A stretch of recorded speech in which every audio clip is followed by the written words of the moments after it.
कति भइसक्यो त मैले भिडियो बनाएर नहालेको होइन। सो आज चाहिँ म भिडियो बनाउँदैछु।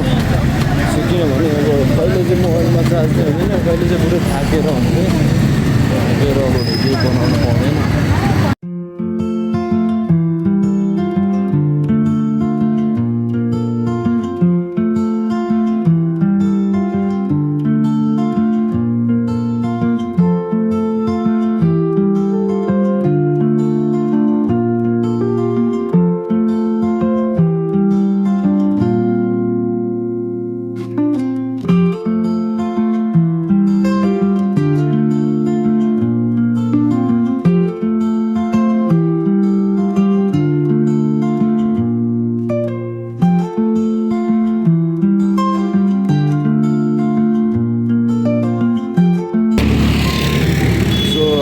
अब उता गोकर्णेश्वरमा चाहिँ राजु लामाको कन्सर्ट रहेछ, बट म चाहिँ जान पाइनँ किनभने अब अस्ति भर्खरै मैले छुट्टी लिएको थिएँ नि त, त्यही भएर यो विकमा मैले अब छुट्टी पाउँदैन थियो, त्यही भएर अनि आज फेरि स्याटरडे पनि हो अनि कस्टमरहरूको भिड हुन्छ, त्यही भएर छुट्टी पाएन।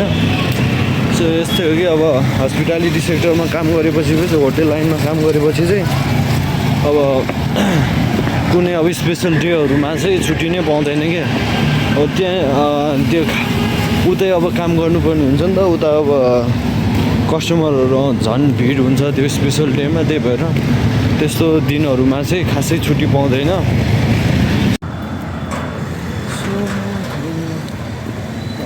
मैले चाहिँ एउटा फर्मल प्यान्ट खोजिरहेको थिएँ क्या, मैले फेरि त्यहाँ पसलमा एउटा पसलमा चाहिँ मैले सोधेको थिएँ, अनि अहिले आएको छैन, 2 दिनपछि आउँछ अरे।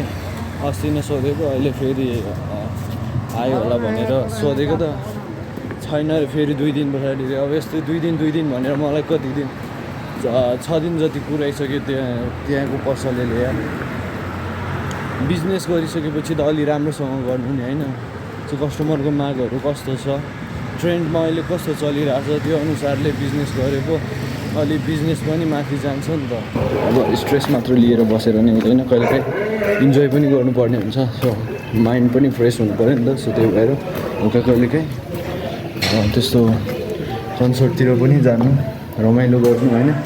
सो कतिपय जान सक्नु भएन होला, कतिपय जानुभयो होला, म पनि जान पाइनँ, तै पनि नेक्स्ट टाइम। सो सबैजना आफ्नो काम राम्रोसँग गर्नु होला, इन्जोय गर्नु होला, लाइफलाई चाहिँ स्ट्रेसफुल होइन एकदम इन्जोय जिउनु होला। सो